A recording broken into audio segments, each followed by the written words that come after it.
Democrat, Republican, or Independent, what does your candidate have to say about what I consider the very biggest threat to my children and grandchildren's future? The very biggest threat.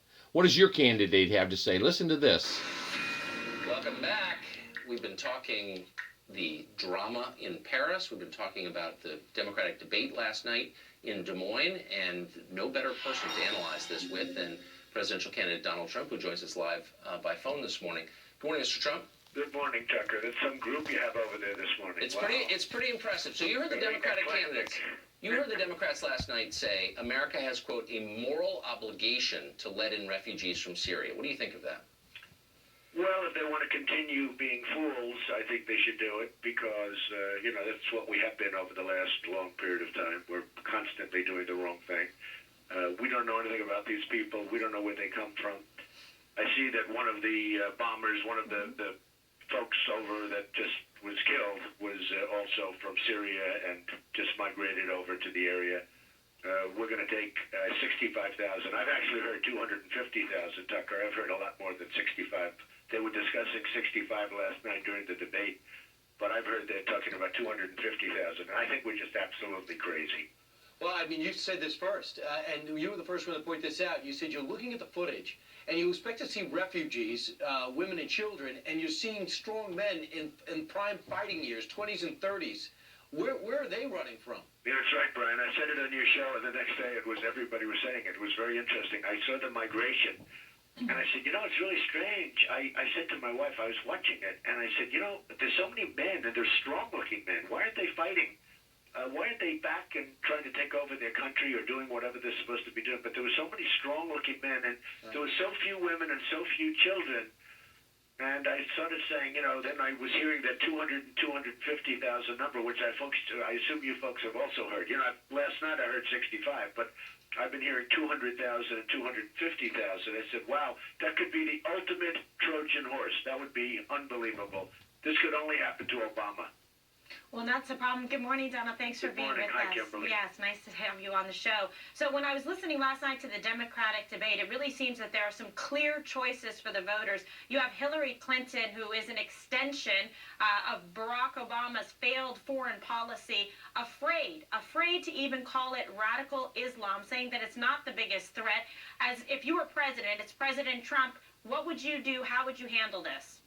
Well, you have Obama that refuses to use the term. It's incredible. He refuses to use it. Now, I wonder if that changes as of yesterday, but he refuses to even define what it is. And tough to win when you have a thing like that. Then you have the thing that got me two things with was that Hillary sort of backed away from Wall Street. Look, I'm from New York. I know Hillary. I know everybody. Hillary is owned by Wall Street. She always has been. She's totally owned by Wall Street. And I was sort of laughing to myself last night as she was backing away, saying she helped them at September 11th. That was, how she got to know Wall Street. I just got to know him during September 11th because she helped him so much. No, she didn't help him so much. No, she's been owned by Wall Street from day one. And everybody knows it. So I smiled at that one. But the other one that was amazing was global warming caused the problem yesterday. That was from Bernie Sanders. Yeah, that was a rather amazing. In fact, I sort of turned it on at that point.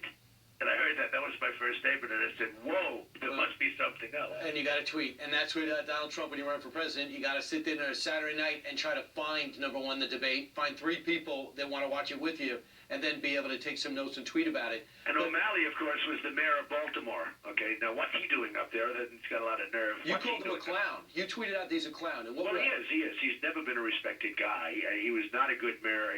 The mayor, as a mayor of Baltimore, take a look at Baltimore, okay? Yes, obviously he could have done too good a job, even though it was a little while ago. And he was the governor of a state that has nothing but problems. And, they have had a lot of problems in Maryland. Right. Hard place to do business. I do business all over. Yeah. And I have a lot of stuff in Virginia right next door. You go to Maryland, hard place to do business, like really hard. So let's say you're the president right now. Paris gets attacked by ISIS. How do you respond? What do you do? Well, what you have to do is you have to toughen up. Look, I was never in favor of the war of Iraq. You know that because I've been saying it to you folks for years, from 2003. I mean, it was a mistake. We destabilized them, all of that. Well, that's done. Then Obama came in and he did a terrible ending because by letting everybody go out, he just gave it to everybody else. And now we have to do something different, I have to say. We have to go in, we have to knock the hell out of these people, and we have to do it with others also. We can't always be the only one doing it. You know, this was Paris attack. The French, I think they're fully engaged. I really do believe. But, well, and we'll see, because, you know, a lot of times they aren't so engaged. But right now they're fully engaged. We have to get the Kurds involved. You know, the one thing that seems to be a constant, and the one group that seems to really fight over there and want to fight and almost enjoy fighting are the Kurds. And with all of the different groups, the one group, Right. you saw last night, they cut off the road, they took the city. They're very good. No, they're really fighters. And, you know, they're the ones we treat the worst. We don't give them anything. They have to take their own weapons. It's crazy. We give them less than anybody. We're backing people to go after Assad, who's a bad guy, but the people we're backing, we're giving them hundreds of millions of dollars worth of equipment, and we don't even know who they are. So, you know, Donald Trump, you would say there's a little bit of a change. You said let's let Russia knock out ISIS, but you know they're not doing that. They're just going after some rebels. Now Russia gets a plane blown out of the sky. It looks like ISIS is behind it. If we could see a map right now of everywhere ISIS is, Right. They have a judicial system, they have an economy, they actually have a tax system, they have set up a mini country. Do you agree that that's our enemy? And do you agree that that's the, 100%. and do you agree that that's the place to put troops? And if we have to, because that is the enemy of the U.S. from the moment I saw James Foley have his head cut off by these animals, So that was when I said, you have to do something. We can't allow this to happen. James Foley, whose parents I got to know, who are terrific people. From that moment, I said, you have to go in. Now, as far as Russia's concerned, they just had a plane. So, you know, they want to get ISIS too. They don't want ISIS coming into Russia. That's the thing with Russia. So they're going to be there. And anybody that wants to join that fight, as far as I'm concerned, it's okay with me. But we have to go in strong on ISIS, ideally with lots of different groups, and we have to be vicious. We can't be nice. We Right. can't be politically correct. You know, we fight these politically correct wars all the time, and we get nowhere. When I was growing up, we never lost a war. Everyone used to say the United States never lost a war. We never win wars.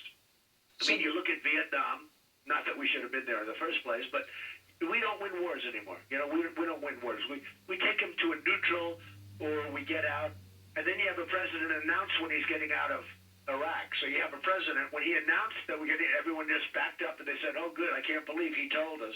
Then we have a president who last week announced that 50 brave soldiers, our finest, are going over to Syria, and they're going over to Iraq. And instead of just being quiet and not saying anything, and now those 50 soldiers are Right. being hunted because they want to find those 50 soldiers. Now, he did it for public relations purposes, but those 50 soldiers are in grave danger right now because instead of going over and quietly doing their job, they're being hunted. Right. So we you- have a president who doesn't know what he's doing. So what's the end game here? The official U.S. policy is to take out Assad, but who should run Syria at the end of the day, do you think? Well, we have to have an end game. I think